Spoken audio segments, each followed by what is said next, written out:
നമസ്കാരം, സ്വാഗതം വാർത്തകളിലേക്ക്. ഇന്നത്തെ പ്രധാന തലക്കെട്ടുകളിലേക്ക് ആദ്യം. അരീക്കോട് കേന്ദ്രീകരിച്ച് മയക്കുമരുന്ന് വിൽപ്പന. അന്തർ സംസ്ഥാന ലഹരിക്കടത്ത് സംഘത്തിലെ 2 പേർ പോലീസ് പിടിയിൽ. പ്രതികൾ പിടിയിലായത് ജില്ലാ പോലീസ് മേധാവിക്ക് ലഭിച്ച രഹസ്യ വിവരത്തെ തുടർന്ന് നടത്തിയ പരിശോധനയിൽ. എടക്കരയിലും MDMAയുമായി 2 പേർ പിടിയിൽ. കനത്ത മഴയിൽ കോൺക്രീറ്റ് റോഡ് ഇടിഞ്ഞു. വഴി തടസ്സപ്പെടുമെന്ന ആശങ്കയിൽ കുടുംബങ്ങൾ. കഴിഞ്ഞ ദിവസം റോഡിന്റെ ഒരു ഭാഗം തോട്ടിലേക്ക് ഇടിഞ്ഞു വീണത് നഗരസഭയിലെ പാത്തിപ്പാറയിൽ. അരുവാക്കോട് കുംഭാരനഗർ വികസന പദ്ധതി. പുതിയ കെട്ടിടത്തിന്റെ പ്രവർത്തനോദ്ഘാടനം നിർവഹിച്ച് മന്ത്രി KA തുളസി. കെട്ടിടം നിർമ്മിച്ചത് പിന്നോക്ക വിഭാഗ വികസന വകുപ്പിന്റെ പ്ലാൻ ഫണ്ടിൽ നിന്ന് 20 ലക്ഷം രൂപ ചെലവഴിച്ചു. ചാലിയാർ പുഴയുടെ തീരത്ത് മണ്ണിടിച്ചിൽ. ഭീതിയിലായി പ്രദേശവാസികൾ. വൻതോതിൽ മണ്ണിടിച്ചിലുണ്ടായിരിക്കുന്നത് എടവണ്ണ മുണ്ടേങ്ങരയിൽ. വാർത്തകൾ നോക്കാം വിശദമായി. അരീക്കോടും പരിസര പ്രദേശങ്ങളും കേന്ദ്രീകരിച്ച് മയക്കുമരുന്ന് വിൽപ്പന നടത്തി വന്ന അന്തർ സംസ്ഥാന ലഹരിക്കടത്ത് സംഘത്തിലെ 2 പേർ പിടിയിലായി. അരീക്കോട് താഴത്തങ്ങാടി സ്വദേശി ചീമാടൻ വീട്ടിൽ നിജിൽ, കാവന്നൂർ അത്താണിക്കൽ സ്വദേശി കവണഞ്ചേരി വീട്ടിൽ മുഹമ്മദ് ഷാൻ എന്നിവരാണ് പിടിയിലായത്. ഇന്ന് പുലർച്ചെ അരീക്കോട് പത്തനാപുരത്ത് നടത്തിയ വാഹന പരിശോധനയിലാണ് 8 ഗ്രാം MDMAയുമായി ഇവർ പിടിയിലായത്. വിൽപ്പനയ്ക്കായി ബാംഗ്ലൂരിൽ നിന്നും MDMA വാങ്ങി അരീക്കോടിലേക്ക് വരുന്നതിനിടെയാണ് പ്രതികൾ പിടിയിലായത്. 2023 MDMAയുമായി നിജിലിനെ ബാംഗ്ലൂർ പോലീസ് പിടികൂടിയിരുന്നു. ഈ കേസിൽ ജാമ്യത്തിലിറങ്ങി വീണ്ടും ലഹരിക്കടത്തിൽ സജീവമാവുകയായിരുന്നു. മലപ്പുറം ജില്ലാ പോലീസ് മേധാവി ചൈത്ര തെരേസ ജോൺ IPSന് ലഭിച്ച രഹസ്യ വിവരത്തിന്റെ അടിസ്ഥാനത്തിൽ കൊണ്ടോട്ടി ASP കാർത്തിക് ബാലകുമാർ, SI സൈലേഷ് എന്നിവരുടെ നേതൃത്വത്തിൽ ഡാൻസ് ഓഫ് സംഘമാണ് പ്രതികളെ പിടികൂടി അന്വേഷണം നടത്തുന്നത്. 2.4 ഗ്രാം MDMAയുമായി 2 യുവാക്കൾ പോലീസിന്റെ പിടിയിൽ. എടക്കര സ്വദേശി K റാഷിഖ്, വഴിക്കട സ്വദേശി MP അനസ് എന്നിവരാണ് അറസ്റ്റിലായത്. എടക്കര വില്ലേജ് ഓഫീസിന് സമീപം ചൊവ്വാഴ്ച പുലർച്ചെ 12:30 നടത്തിയ പരിശോധനയിലാണ് 2.408 ഗ്രാം MDMAയുമായി യുവാക്കൾ പോലീസ് പിടിയിലാകുന്നത്. എടക്കര SI KM ആർഷദിന്റെ നേതൃത്വത്തിൽ പട്രോളിംഗ് നടത്തവേ നിർത്തിയിട്ടിരുന്ന കാറിൽ സംശയാസ്പദമായ സാഹചര്യത്തിൽ കണ്ടെത്തിയ ഇരുവരെയും പോലീസ് ചോദ്യം ചെയ്യുകയായിരുന്നു. തുടർന്ന് പോത്തുകൽ പോലീസ് ഇൻസ്പെക്ടറുടെ സാന്നിധ്യത്തിൽ നടത്തിയ പരിശോധനയിലാണ് റാഷിഖിന്റെ പാൻസിന്റെ പോക്കറ്റിൽ നിന്ന് സിപ്പ് ലോക്ക് കവറിലാക്കിയ നിലയിൽ MDMA കണ്ടെടുത്തത്. വാഹനത്തിന്റെ ഡാഷ്ബോർഡിൽ നിന്ന് ലഹരി ഉപയോഗിക്കുന്നതിനുള്ള ഗ്ലാസ് ഫണലും കസ്റ്റഡിയിലെടുത്തു. കൊണ്ടോട്ടിയിൽ നിന്നാണ് ലഹരി മരുന്ന് വാങ്ങിയതെന്ന് പ്രതികൾ സമ്മതിച്ചതായി പോലീസ് പറഞ്ഞു. പോത്തുകൽ പോലീസും എടക്കര പോലീസും ചേർന്നാണ് പ്രതികളുടെ അറസ്റ്റ് രേഖപ്പെടുത്തിയത്. കഴിഞ്ഞ ദിവസമുണ്ടായ കനത്ത മഴയിൽ കോൺക്രീറ്റ് റോഡിന്റെ ഒരു ഭാഗം തോട്ടിലേക്ക് ഇടിഞ്ഞു വീണു. ഇതോടെ നിലമ്പൂർ പാത്തിപ്പാറയിൽ 15ഓളം കുടുംബങ്ങൾ വഴി തടസ്സപ്പെടുമെന്ന ആശങ്കയിലാണ്. പ്രായമായവരും കിടപ്പ് രോഗികളും പ്രത്യേക പരിഗണന അർഹിക്കുന്നവരും ഉൾപ്പെടെ 15ഓളം കുടുംബങ്ങളുടെ ഏക ആശ്രയമാണ് ഈ റോഡ്. കോൺക്രീറ്റ് ചെയ്ത റോഡിനോട് ചേർന്നുള്ള ഭാഗമാണ് തോട്ടിലേക്ക് ഒലിച്ചിറങ്ങിയത്. മഴ വീണ്ടും ശക്തമായാൽ റോഡ് പൂർണ്ണമായും തകരുമെന്ന ആശങ്കയിലാണ് നാട്ടുകാർ. 8-10 കുടുംബങ്ങളോളം താമസിക്കുന്ന ഏരിയയിലേക്കുള്ള വഴിമാർഗമാണ്. ഹോസ്പിറ്റലിലേക്കും മറ്റ് സ്ഥലങ്ങളിലേക്കും വീടുകളിലേക്കും പോകുന്ന വഴിയുടെ അവസ്ഥയാണ് ഈ കാണുന്നത്. ഇപ്പോൾ ഈ പ്രദേശത്ത് ഒരു 10-15 വീടുകളുണ്ട്. അതിൽ പല വീടുകളിൽ കണ്ണിന് കാഴ്ച നഷ്ടപ്പെട്ടവർ, പിന്നെ അരക്ക് കീഴ്പ്പെട്ട് സ്വാധീനം ഇല്ലാത്തവർ, അതുപോലെ കിടപ്പ് രോഗികൾ. നിലവിൽ ഇപ്പം തന്നെ ഇവിടെ കിടപ്പ് രോഗികൾ 2-3 പേരുണ്ട്. അതുപോലെ അരക്ക് കീഴ്പ്പെട്ട് സ്വാധീനം ഇല്ലാത്തവരുണ്ട്, പിന്നെ കണ്ണിന് കാഴ്ച നഷ്ടപ്പെട്ടുകൊണ്ട്. അവർക്ക് ഏക ആശ്രയമാണ് ഈ റോഡ്. ഇതിപ്പോൾ എങ്ങനെയാണെന്ന് വെച്ചാൽ കരിമ്പുഴയിൽ 1.5 കിലോമീറ്റർ ഇപ്പുറം പാത്തിപ്പാറ വാർഡിൻ്റെ പാത്തിപ്പാറ 13-ാം വാർഡിൻ്റെ എൻഡിലാണ്. അവിടുന്ന് മുതിരിത്തോടിന് സമാനമായിട്ട് ചാരി വന്ന് ഒരു 10-15 വീടുകൾ ആശ്രയിക്കുന്ന ഏക റോഡാണിത്. നഗരസഭയിലെ 6 വാർഡുകളിലൂടെ ഒഴുകുന്ന തോടിൽ കയ്യേറ്റം വ്യാപകമാണെന്ന് കാണിച്ച് നാട്ടുകാർ നേരത്തെ റവന്യൂ മന്ത്രിക്കും നഗരസഭയ്ക്കും മറ്റും പരാതി നൽകിയിരുന്നു. അധികൃതർ പ്രശ്നം ഗൗരവമായി കാണുമെന്നും റോഡ് സംരക്ഷിക്കാൻ നടപടി സ്വീകരിക്കണമെന്നും നാട്ടുകാർ ആവശ്യപ്പെടുന്നു. ഇത് സംബന്ധിച്ച് നഗരസഭയ്ക്കും MLAയ്ക്കും പരാതി നൽകാൻ ഒരുങ്ങുകയാണ് നാട്ടുകാർ.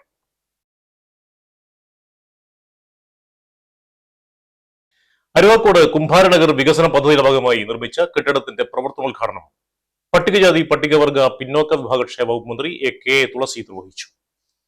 പിന്നാക്ക വിഭാഗ വികസന വകുപ്പിന്റെ പ്ലാൻ ഫണ്ടിൽ നിന്ന് 20 ലക്ഷം രൂപ ചെലവഴിച്ചാണ് കെട്ടിടം നിർമ്മിച്ചത്. പരമ്പരാഗത കളിമൺ പാത്ര നിർമ്മാണ തൊഴിലാളികൾ അധിവസിക്കുന്ന പ്രദേശങ്ങളുടെ സമഗ്ര വികസനം ലക്ഷ്യമിട്ട് പൊതു വർക്ക് ഷെഡ്, ചൂള, യന്ത്ര സാമഗ്രികൾ ഉൾപ്പെടെയുള്ള അടിസ്ഥാന സൗകര്യങ്ങൾ അനുവദിക്കുന്ന കുംഭാര നഗർ വികസന പദ്ധതിയുടെ ഭാഗമായി ആദ്യഘട്ടമെന്ന നിലയിലാണ് കെട്ടിടം നിർമ്മിച്ചിരിക്കുന്നത്. നിലമ്പൂർ MLA ആര്യടൻ ഷൗക്കത്ത്, മലപ്പുറം ജില്ലാ collector doctor Vinay Goyal IAS, പിന്നോക്ക വിഭാഗ വികസന വകുപ്പ് പാലക്കാട് മേഖല ഡെപ്യൂട്ടി ഡയറക്ടർ PV ശ്രീജിത്ത് എന്നിവർ ചടങ്ങിൽ പങ്കെടുത്തു. സ്വകാര്യ ആശുപത്രിയിൽ നവജാത ശിശുവിന്റെ മൃതദേഹം കണ്ടെത്തിയ സംഭവവുമായി ബന്ധപ്പെടുത്തി തന്റെ ഫോട്ടോ സോഷ്യൽ മീഡിയയിൽ ദുരുപയോഗം ചെയ്യുന്നുവെന്ന പരാതിയുമായി യുവാവ്. നിലമ്പൂരിൽ വാർത്താ സമ്മേളനം വിളിച്ചാണ് നിലമ്പൂർ സ്വദേശി തോങ്ങാടൻ ശ്രീരാഗ് കാര്യങ്ങൾ വിശദീകരിച്ചത്. എൻ്റെ പേര് ശ്രീരാഗ് എന്നാണ്. വീട് നിലമ്പൂർ മുമ്പള്ളിയിലാണ് വീട്. അപ്പോൾ കുറച്ച് ദിവസങ്ങളായിട്ട് സോഷ്യൽ മീഡിയയിൽ ന്യൂസിലൊക്കെ വന്നിട്ടുള്ള നവജാത ശിശുവിനെ ബാത്റൂമിൽ ഉപേക്ഷിക്കപ്പെട്ട നിലയൊരു കേസിൻ്റെ ഭാഗമായിട്ട് സമൂഹ മാധ്യമങ്ങളിൽ എൻ്റെ ഒരു ഫോട്ടോ വേറൊരാളുടെ പേരുമായിട്ട് വെച്ചിട്ട് സോഷ്യൽ മീഡിയയിൽ പ്രചരിപ്പിക്കുന്നുണ്ട്. ഒരു കള്ളവാർത്തയായിട്ട് പ്രചരിപ്പിച്ചുകൊണ്ടിരിക്കുന്നുണ്ട്. ഇതുമായിട്ട് എനിക്ക് യാതൊരു ബന്ധവുമില്ല. അപ്പോൾ അതിങ്ങനെ സോഷ്യൽ മീഡിയയിൽ കൂടെ കുറേ പേരിങ്ങനെ ഷെയർ ചെയ്തുകൊണ്ടിരിക്കുകയാണ് ഇപ്പോഴും. ഈ ഒരു കേസിൻ്റെ ഭാഗത്തിൽ എനിക്ക് ഇതുമായിട്ട് യാതൊരു ബന്ധവുമില്ല. മാത്രമല്ല, ഇത് കാരണം ഞാനും എൻ്റെ കുടുംബവും ഇപ്പോൾ കടുത്ത മാനസികമായിട്ടുള്ള പീഡനത്തിനും മാനനഷ്ടത്തിനും പോയിക്കൊണ്ടിരിക്കുകയാണ്. ഇതിൻ്റെ ഭാഗമായിട്ട് ഈ പോസ്റ്റ് ചെയ്ത ആളുടെ പേരിൽ ഞാൻ നിലമ്പൂർ പോലീസിൽ കംപ്ലയിൻറ്റ് ചെയ്തിട്ടുണ്ട്. ഒരു ഉത്തരവാദിത്തപ്പെട്ട പോസ്റ്റിൽ ഇരിക്കേണ്ട ഒരാളാണ് ഇത്ര ഒരു വാർത്ത ചെയ്തിട്ടുള്ളത്. അപ്പം അതും സ്റ്റേഷനിൽ കംപ്ലയിൻ്റ് ആയിട്ട് കൊടുത്തിട്ടുണ്ട്. സോഷ്യൽ മീഡിയയിൽ തന്റെ ഫോട്ടോ പ്രചരിക്കുന്നത് കടുത്ത മാനസിക സമ്മർദ്ദത്തിന് ഇടയാക്കുന്നുണ്ടെന്ന് ശ്രീരാഗ് പറഞ്ഞു. അപകടത്തെ തുടർന്ന് കഴിഞ്ഞ ഏതാനും മാസങ്ങളായി താൻ ചികിത്സയിലായിരുന്നുവെന്നും കഴിഞ്ഞ ദിവസമാണ് തന്റെ ഫോട്ടോ സോഷ്യൽ മീഡിയയിൽ പ്രചരിക്കുന്നതായി സുഹൃത്തുക്കൾ വഴി അറിഞ്ഞതെന്നും ശ്രീരാഗ് പറഞ്ഞു. ഇത് എൻ്റെ ഒരുപാട് ഫ്രണ്ട്സ് വിളിച്ച് ചോദിച്ചു, ഇങ്ങനെ എന്താ സംഭവം ഉണ്ട് എന്നുള്ളത് വിളിച്ച് ചോദിച്ചു. അതിൻ്റെ ഇടയിലാണ് ഞാൻ അറിയുന്നത്. അപ്പോൾ ഞാൻ സോഷ്യൽ മീഡിയയിൽ കയറി നോക്കിയപ്പോൾ ഇങ്ങനെ ഒരു പോസ്റ്റ് കണ്ടു. അതിനെ തുടർന്ന് ഞാൻ നിലമ്പൂർ സ്റ്റേഷനിൽ വന്ന് കംപ്ലയിൻറ്റ് കൊടുത്തിട്ടുണ്ട്. ഫോട്ടോയ്ക്കൊപ്പം ചേർത്ത പേർ തന്റേതല്ല. ഇക്കാര്യത്തിൽ നിലമ്പൂർ പോലീസിൽ പരാതി നൽകിയിട്ടുണ്ട്. വിഷയത്തിൽ ആവശ്യമായ എല്ലാ നിയമ നടപടികളും സ്വീകരിക്കുമെന്നും ശ്രീരാഗ് പറഞ്ഞു. ഞാനൊരു 6 മാസം അവർ വർക്ക് ചെയ്ത സ്ഥാപനത്തിൽ ജോലി ചെയ്തിട്ടുണ്ടായിരുന്നു. ആ സമയത്ത് ഓണത്തിൻ്റെ സമയത്ത് എടുത്തൊരു ഗ്രൂപ്പ് ഫോട്ടോ ആണ് ഇങ്ങനെ സ്പ്രെഡ് ആയിക്കൊണ്ടിരുന്നത്. ഗ്രൂപ്പ് ഫോട്ടോയിൽ കറക്റ്റായിട്ട് ഇങ്ങനെ ക്രോപ്പ് ചെയ്തിട്ട് ആണ് ഈ ഫോട്ടോ വന്നിട്ടുള്ളത്. അപ്പം അതിനെതിരെ നിയമപരമായിട്ട് മുന്നോട്ട് പോകാനാണ് ഞാൻ താല്പര്യപ്പെട്ടത്. മാതാവിനും ബന്ധു രാജേഷിനും ഒപ്പം എത്തിയായിരുന്നു വാർത്താ സമ്മേളനം നടത്തിയത്. ശക്തമായ മഴയെ തുടർന്ന് മലപ്പുറം ജില്ലയിലെ ഏറനാട്, കുണ്ടൂട്ടി, നിലമ്പൂർ, തിരൂരങ്ങാടി, പൊന്നാനി താലൂക്കുകളിലായി 13 ദുരിതാശ്വാസ ക്യാമ്പുകൾ ആരംഭിച്ചു. നിലവിൽ 97 കുടുംബങ്ങളിലെ 148 പുരുഷന്മാരും 199 സ്ത്രീകളും 94 കുട്ടികളുമടക്കം 441 ആളുകളാണ് ജില്ലയിലെ വിവിധ ക്യാമ്പുകളിൽ കഴിയുന്നത്. ഏറനാട് താലൂക്കിലെ വല്യട്ടിപ്പറമ്പ് അങ്കണവാടി, പുതുവയിൽ അങ്കണവാടി, എടവണ്ണ SMGVHSS, കുന്നത്തുപാറ മിഫത്തഹുൽ ഉലൂം മദ്രസ, Panakkad DUHSS, കൊണ്ടോട്ടിയിൽ Nediyiruppu GWUPS, Morayur GMLP, തിരൂരങ്ങാടിയിൽ Mampuram GMLP, തട്ടാഞ്ചേരിമല GLPS, കുറ്റിത്തറമ്മൽ AMUPS, പാലശ്ശേരിമാട് GMUPS, നിലമ്പൂരിൽ Erumamunda Nirmala higher secondary school, പൊന്നാനിയിൽ ന്യൂ തവളക്കുളം GLPS എന്നിവിടങ്ങളിലാണ് ക്യാമ്പുകൾ പ്രവർത്തിക്കുന്നത്. പൊന്നാനി തവളക്കുളം GLP സ്കൂളിലാണ് ഏറ്റവും അധികം ആളുകൾ കഴിയുന്നത്, 106 പേർ. പാണക്കാട് DUHSSൽ 103 പേരുണ്ട്. ഏറനാട് താലൂക്കിലെ 5 ക്യാമ്പുകളിലായി 210 പേരും തിരൂരങ്ങാടി താലൂക്കിലെ 4 ക്യാമ്പുകളിലായി 104 പേരും അഭയം തേടിയിട്ടുണ്ട്. എല്ലാ ക്യാമ്പുകളിലും ആവശ്യമായ ഭക്ഷണവും മറ്റ് അടിയന്തര സൗകര്യങ്ങളും ജില്ലാ ഭരണകൂടം സജ്ജമാക്കിയിട്ടുണ്ട്. Business news.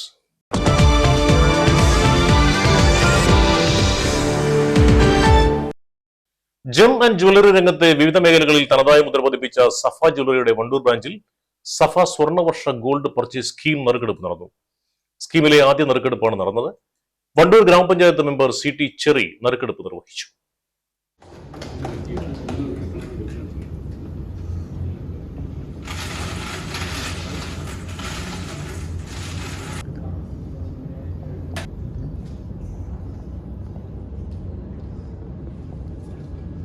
ഇന്ന് നമ്മൾ നറുക്കെടുത്തത് 360 ഫാത്തിമ ഹിദ. ഈ കുട്ടിക്ക് ഇവർക്ക് ഈ 2000 രൂപ അടച്ച് ഇവർക്ക് ഇപ്പോൾ നമ്മൾ 24,000 രൂപയുടെ സ്വർണ്ണ പർച്ചേസിങ് ഇവിടെ വെച്ച് നടത്താം. അപ്പോൾ ഇങ്ങനെയുള്ള പൊതുജനങ്ങൾക്ക് ഈ സ്വർണത്തിന് ഇത്രയും ഭീമമായ സംഖ്യ ആകുമ്പോഴും ആളുകൾക്ക് ഉപകാരപ്പെടുന്ന വിധത്തിലുള്ള ഈ ഇങ്ങനെയുള്ള സ്കീമുകളൊക്കെ ഉണ്ടാക്കിയ ഈ സഫ ജ്വല്ലേഴ്സിനെ പ്രത്യേകം അഭിനന്ദിക്കുന്നു. മൂച്ചിക്കൽ പട്ടാണി ഫാത്തിമ ഹിദയാണ് നറുക്കെടുപ്പിൽ വിജയിയായത്. ചടങ്ങിൽ Safa gold and diamonds showroom manager Husankutty Pottur, assistant manager Premkumar, Krishnan master, PRO Nabeel Hamid, BDO Akbar Ali, മറ്റ് സ്റ്റാഫ് അംഗങ്ങൾ എന്നിവർ പങ്കെടുത്തു. 1000, 2000 രൂപ വീതം അടവാക്കാവുന്ന 2 സ്കീമുകളാണ് ഇതിലുള്ളത്. 2000 രൂപ വീതം മാസം അടവാക്കുന്നവർക്ക് 12 മാസം കഴിഞ്ഞ് 24,000 രൂപയുടെ സ്വർണ്ണാഭരണം പണിക്കൂലി ഇല്ലാതെ സ്വന്തമാക്കാം. നറുക്കെടുപ്പ് എല്ലാ മാസവും നടക്കും. ഇതിൽ വിജയികളാകുന്നവർക്ക് തുടർന്ന് പണം അടയ്ക്കാതെ തന്നെ 24,000 രൂപയുടെ സ്വർണം സ്വന്തമാക്കാം എന്നതാണ് സ്കീമിന്റെ പ്രത്യേകത. കൂടുതൽ വിവരങ്ങൾക്ക് 7902 966 916 എന്ന ഫോൺ നമ്പറിൽ സഫ ജ്വല്ലറിയുമായി നേരിൽ ബന്ധപ്പെടാം. ഇടവേളയ്ക്ക് ശേഷം കൂടുതൽ വാർത്തകളിലേക്ക്. വീണ്ടും വാർത്തകളിലേക്ക്. എടവണ്ണ മുണ്ടേങ്കരയിൽ ചാലിയാർ പുഴയുടെ തീരത്ത് മണ്ണിടിച്ചിൽ. പുഴയോരത്ത് താമസിക്കുന്ന മുണ്ടേങ്കര സ്വദേശി അഷ്റഫ് കട്ടക്കാടിന്റെ വീടിന് തൊട്ടടുത്താണ് വൻതോതിൽ മണ്ണിടിച്ചിലുണ്ടായിരിക്കുന്നത്. ഇവിടെ പ്രദേശവാസികൾ വലിയ ഭീതിയിലാണ്. ഇന്ന് പുലർച്ചെയാണ് മണ്ണിടിച്ചിലുണ്ടായത്. വീടിന്റെ പുറകുവശമാണ് ചാലിയാറിലേക്ക് ഇടിഞ്ഞു വീണത്. പ്രദേശവാസിയായ അഷ്റഫ് കട്ടക്കാടന്റെ വീടിനോട് ചേർന്നുള്ള ഭാഗമാണ് പുഴയിലേക്ക് ഇടിഞ്ഞു താഴ്ന്നത്. ചാലിയാർ ജലനിരപ്പ് ഉയർന്നതോടെ കുടുംബം ഈ വീട്ടിൽ നിന്ന് ബന്ധുവീടുകളിലേക്ക് താമസം മാറിയിരുന്നു. ഇപ്പോൾ ഇവരുടെ വീട് അപകടാവസ്ഥയിലായിരിക്കുകയാണ്. ചാലിയാറിലെ ഒഴുക്കിൽ പുഴയോരം ഇടിഞ്ഞുപോയത് സമീപത്തെ മറ്റു വീടുകൾക്കും കടുത്ത ഭീഷണി ഉയർത്തുന്നുണ്ട്. സംഭവം അറിഞ്ഞയുടൻ തന്നെ ബന്ധപ്പെട്ട റവന്യൂ ദുരന്ത നിവാരണ ഉദ്യോഗസ്ഥരും എടവണ്ണ ഗ്രാമപഞ്ചായത്ത് പ്രസിഡന്റും സ്ഥലത്തെത്തി പ്രാഥമിക പരിശോധനകൾ നടത്തി. പുഴയോരത്ത് കൂടുതൽ സംരക്ഷണ ഭിത്തി നിർമ്മിക്കണമെന്നും സ്ഥിരം പരിഹാരം കാണണമെന്നുമാണ് പ്രദേശവാസികളുടെ ആവശ്യം. മൂത്തേടം ഗവൺമെന്റ് ആയുർവേദ ഡിസ്പെൻസറിയിൽ നടപ്പാക്കിയ വിവിധ വികസന പദ്ധതികളുടെ നിർമ്മാണം അവസാന ഘട്ടത്തിൽ. നിർമ്മാണ പ്രവർത്തനങ്ങൾ പൂർത്തിയാക്കി അടുത്ത ദിവസം തന്നെ നാടിന് സമർപ്പിക്കുമെന്ന് ഗ്രാമപഞ്ചായത്ത് പ്രസിഡന്റ് TK ഹഫ്സത്ത് പറഞ്ഞു. ഡിസ്പെൻസറിയിൽ നടക്കുന്ന നിർമ്മാണ പ്രവർത്തനങ്ങൾ വിലയിരുത്താൻ എത്തിയതായിരുന്നു അവർ. മൂത്തേടം ഗ്രാമപഞ്ചായത്ത് 2025-26 വർഷത്തെ പദ്ധതിയിൽ ഉൾപ്പെടുത്തി 10 ലക്ഷം രൂപ ചെലവഴിച്ചാണ് ഗവൺമെന്റ് ആയുർവേദ ഡിസ്പെൻസറിയിൽ വിവിധ വികസന പദ്ധതികൾക്ക് തുടക്കമിട്ടത്. ഓപ്പൺ ജിംനേഷ്യം, ചുറ്റുമതിൽ, പൂട്ടുകട്ട പതിക്കൽ അടക്കമുള്ള പ്രവർത്തനങ്ങളാണ് നടപ്പാക്കിയിട്ടുള്ളത്. ഇതിന്റെ ഉദ്ഘാടനം ഏതാനും ദിവസങ്ങൾക്കുള്ളിൽ MLAയുടെ ഡേറ്റ് കിട്ടിയാൽ അപ്പോൾ ഞങ്ങൾ ചെയ്യുന്നതാണ്. ജീവിതശൈലി രോഗ ക്ലിനിക്ക്, സ്പോർട്സ് ക്ലിനിക്, യോഗ പരിശീലനം എന്നിവയും ഡിസ്പെൻസറിയിൽ നടന്നുവരുന്നുണ്ട്. തിങ്കൾ മുതൽ വെള്ളി വരെയുള്ള ദിവസങ്ങളിൽ യോഗ ട്രെയിനർ രജത്തിന്റെ നേതൃത്വത്തിലാണ് യോഗ പരിശീലനം നടക്കുന്നത്. പൂർത്തിയാക്കിയ പദ്ധതികൾ അടുത്ത ദിവസം തന്നെ നാടിന് സമർപ്പിക്കുമെന്ന് വാർഡ് അംഗം ഉമ്മർ മുണ്ടമ്പ്രയും പറഞ്ഞു. ഇപ്പോൾ ഓപ്പൺ ജിം, അതുപോലെ തന്നെ ജീവിതശൈലി രോഗ ക്ലിനിക്ക്, പിന്നെ സ്പോർട്സ് ക്ലിനിക്ക്, യോഗ അടക്കമുള്ള ഒരുപാട് പദ്ധതികൾ കൂടുന്നുണ്ട്. ഒക്കെ ഇപ്പോൾ യോഗ നടക്കുന്നുണ്ട്. അതുപോലെ തന്നെ ജീവിതശൈലി രോഗ ക്ലിനിക്ക് OP പ്രവർത്തനം നടക്കുന്നുണ്ട്. എല്ലാം നടക്കുന്നുണ്ട്. അപ്പോൾ ഒരുപാട് മാറ്റങ്ങൾ കഴിഞ്ഞ ഒരു 5 വർഷത്തിനുള്ളിൽ ഒട്ടനവധി മാറ്റങ്ങളുണ്ട്. അതിൻ്റെ ഭാഗമായിട്ടാണ് ഇപ്പോൾ കഴിഞ്ഞ ഭരണസമിതിയുടെ കാലത്ത് അനുവദിച്ച 10 ലക്ഷത്തോളം രൂപ ചിലവാക്കിയിട്ടാണ് ഇപ്പോൾ ഓപ്പൺ ജിമ്മും നമ്മുടെ ഈ ചുറ്റുമലടക്കമുള്ള പ്രവൃത്തി നടന്നുകൊണ്ടിരിക്കുന്നത്. വികസനകാര്യ standing committee chairperson Zubaida Korambayil, ക്ഷേമകാര്യ standing committee chairman VP Abdul Rasheed, ആരോഗ്യ സ്റ്റാൻഡിംഗ് കമ്മിറ്റി ചെയർപേഴ്സൺ റസിയ മൂർഖൻ, HMC അംഗം TN ആസാദ് എന്നിവർ സംബന്ധിച്ചു. ഒളിമ്പിക്സ് കായിക ഇനമായ തോയ്ക്കൊണ്ടയുടെ സംസ്ഥാന championship Thiruvananthapuram Poovar government vocational higher secondary സ്കൂളിൽ നടന്നു. സംസ്ഥാനത്തിന്റെ വിവിധ ജില്ലകളിൽ നിന്നായി PV junior, sub junior, cadet, senior വിഭാഗങ്ങളിലായി 470ഓളം താരങ്ങൾ ചാമ്പ്യൻഷിപ്പിൽ മാറ്റുരച്ചു. മത്സരത്തിൽ മികച്ച പ്രകടനം കാഴ്ചവെച്ച മലപ്പുറം ജില്ല ഓവറോൾ ചാമ്പ്യന്മാരായി. KSTA മലപ്പുറം ടീമിനെ പ്രതിനിധീകരിച്ച് 23 താരങ്ങൾ മത്സരത്തിൽ പങ്കെടുത്തു. ഇവർ 6 സ്വർണവും 9 വെള്ളിയും 8 വെങ്കലവും ഉൾപ്പെടെ 23 മെഡലുകൾ നേടി ജില്ലയുടെ അഭിമാനമുയർത്തി. KSTA മലപ്പുറം ജനറൽ സെക്രട്ടറിയും മുഖ്യമന്ത്രിയുടെ പുരസ്കാര ജേതാവുമായ ശ്രീധർ K. ചരണിന്റെ നേതൃത്വത്തിലായിരുന്നു ടീമിന്റെ പരിശീലനവും മത്സര പങ്കാളിത്തവും. അസിസ്റ്റന്റ് കോച്ചുമാരായ സരസ്വതി ശ്രീധർ, സതീഷ് കുമാർ, ആദിത്യ T എന്നിവർ ടീമിനൊപ്പം ഉണ്ടായിരുന്നു. ചാമ്പ്യൻഷിപ്പിൽ 1ഉം 2ഉം സ്ഥാനങ്ങൾ നേടിയ താരങ്ങൾക്ക് 2027 ജനുവരിയിൽ ഹൈദരാബാദിൽ നടക്കുന്ന ദേശീയ തൊയ്ക്കൊണ്ടോ ചാമ്പ്യൻഷിപ്പിൽ കേരളത്തെ പ്രതിനിധീകരിക്കാൻ അവസരം ലഭിക്കുമെന്ന് ഭാരവാഹികൾ അറിയിച്ചു. SKSSF എടക്കര മേഖലാ കമ്മിറ്റിയുടെ നേതൃത്വത്തിൽ സമസ്ത കേരള ജംഇയ്യത്തുൽ ഉലമ ജനറൽ സെക്രട്ടറിയായിരുന്ന അന്തരിച്ച പ്രൊഫസർ K. ആലിക്കുട്ടി മുസ്ലിയാർ അനുസ്മരണ പ്രഭാഷണവും ദിക്ര ദുആ മജ്ലിസും സംഘടിപ്പിച്ചു. എടക്കര കാരാടൻ ഓഡിറ്റോറിയത്തിൽ സംഘടിപ്പിച്ച അനുസ്മരണ ചടങ്ങ് ഇസാഖ് ഫൈസി ഉദ്ഘാടനം ചെയ്തു. ആലിക്കുട്ടി ഉസ്താദിനെ ഞാൻ പരിചയപ്പെടുത്തേണ്ട ആവശ്യമില്ല. സമസ്ത കേരള ജംഇയ്യത്തുൽ ഉലമയുടെ 40 വർഷക്കാലം ജനറൽ സെക്രട്ടറിയാവുകയും ഈ നാടിനോട് വഫാത്താകുമ്പോൾ ബഹുമാനപ്പെട്ട ശൈഖുനാ ശംസുൽ ഉലമ ഞാൻ വരുന്ന സ്ഥാനത്ത് നിങ്ങളാണ് വരേണ്ടതെന്ന് പറഞ്ഞ ബഹുമാനപ്പെട്ട ശൈഖുനാ സയ്യിദ് ഉസ്താദ് ചെറുശ്ശേരി ഉസ്താദ് 20 കൊല്ലം സമസ്തന്റെ സെക്രട്ടറിയായപ്പോൾ ബഹുമാനപ്പെട്ട ശൈഖുൽ ജാമിഅ 10 കൊല്ലം 10ാമത്തെ വർഷമാണ് ഈ വലിയ ഈ പ്രസ്ഥാനത്തിന്റെ അമരത്തിൽ. SKSSF മേഖല പ്രസിഡന്റ് ഷമീർ ഫൈസി തണ്ണിക്കടവ് അധ്യക്ഷത വഹിച്ചു. ഇബ്രാഹിം ഫൈസി പേരാൽ മുഖ്യപ്രഭാഷണം നടത്തി. ആലിക്കുട്ടി മുസ്ലിയാർ സമസ്തയുടെ ആദർശം സംരക്ഷിച്ചതുപോലെ നമ്മളും സംരക്ഷിക്കണമെന്ന് അദ്ദേഹം ആവശ്യപ്പെട്ടു. ദിക്ർ ദുആ മജ്ലിസിന് SKSSF സംസ്ഥാന വൈസ് പ്രസിഡന്റ് ഫക്രുദ്ദീൻ തങ്ങൾ കണ്ണംതള്ളി നേതൃത്വം നൽകി. കുഞ്ഞു മുഹമ്മദ് ഫൈസി അനുഗ്രഹ പ്രഭാഷണം നടത്തി. SKSSF എടക്കര മേഖലാ general secretary Nizam Kettungal, KT Kunjan, Saad Faizy, Abdul Azeez Musliyar, Amanulla Darimi, KMS Moulavi, Haneefa Darimi, Farooq Faizy Manimooli, പാദാർ മുഹമ്മദ് ഫൈസി, നൌഷാദ് എന്നിവർ സംസാരിച്ചു. മേഖലയിലെ വിവിധ മഹല്ല് ഖത്വീബുമാർ, ക്ലസ്റ്റർ, യൂണിറ്റ്, മഹല്ല് ഭാരവാഹികളും പ്രവർത്തകരും സംബന്ധിച്ചു. പൈങ്ങാക്കോട് ശ്രീ മഹാവിഷ്ണു ക്ഷേത്രത്തിൽ ഏകദിന രാമായണ പാരായണ യജ്ഞം നടന്നു. ഹരിദാസ് നിലമ്പൂർ, ശശികുമാർ നിലമ്പൂർ എന്നിവരുടെ നേതൃത്വത്തിലായിരുന്നു പാരായണം. ക്ഷേത്രം മേൽശാന്തി ദേവൻ എബ്രാന്തിയുടെ നേതൃത്വത്തിലായിരുന്നു ക്ഷേത്ര ചടങ്ങുകൾ നടന്നത്. മൂർത്തി പഞ്ചന്യാസവും പിന്നെ മന്ത്രന്യാസവും ചെയ്തു സാധനം തന്നുടെ മുമ്പിൽ വാമേ കലശം വെച്ചു ദക്ഷിണഭാഗ്യ കുസുമാദികളെല്ലാം കൂടാതെ ആവാഹയാൽ പ്രതിമാദിഷു മൽക്കലാം ദേവസ്വരൂപമായി ധ്യാനിക്കുള്ളതുപചാരമെന്നാൽ അതത്രയും കൊള്ളാം എനിക്കെന്നതേയുള്ളൂ.